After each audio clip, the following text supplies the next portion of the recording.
Major tech stocks in America a bit mixed ahead of the FOMC meeting. Before we start, a quick word from our sponsor. This video is brought to you by FXEmpire, the world's leading retail brokerage firm offering ultra-fast execution and no overnight fees. Look for a link in the description below. Amazon looks like it's going to be a little bit soft at the open on Wednesday, but quite frankly, I suspect a lot of people are focusing not so much on Amazon and probably a lot more on the Federal Reserve. After all, they have an interest rate decision later in the day, as well as a press conference and statement, and people will want to know if they get their cheap and easy money flowing to Wall Street. That's what it's all about. It's got nothing to do with Amazon. Short-term pullbacks probably find support near the 50-day EMA, which is all the way down at the $225 region.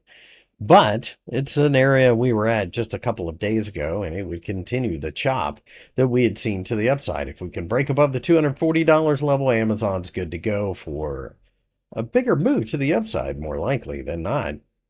The Microsoft pre-market trading has been slightly positive, but it did sell off pretty significantly during the Tuesday session. The 50-day EMA sits at $503, and the $500 level underneath there offers support, so I do think the downside's probably somewhat limited, unless, of course, the Federal Reserve shocks everyone. Then you just don't know what happens. If we can break above the $520 level, essentially breaking the top of the candlestick from the Tuesday session, that allows for a surge higher, perhaps as high as $550 in Microsoft.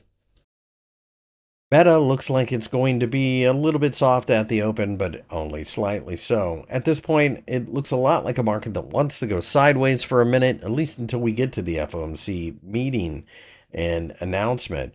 The $750 level should be support based on previous action, right along with the 50-day EMA, which is closer to $740.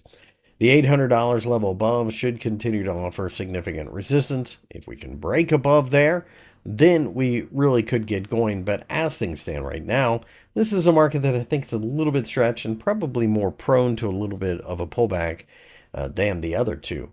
My name's Chris. I work for FXEmpire. If you enjoyed the video, give me a thumbs up and subscribe to the channel for more analysis.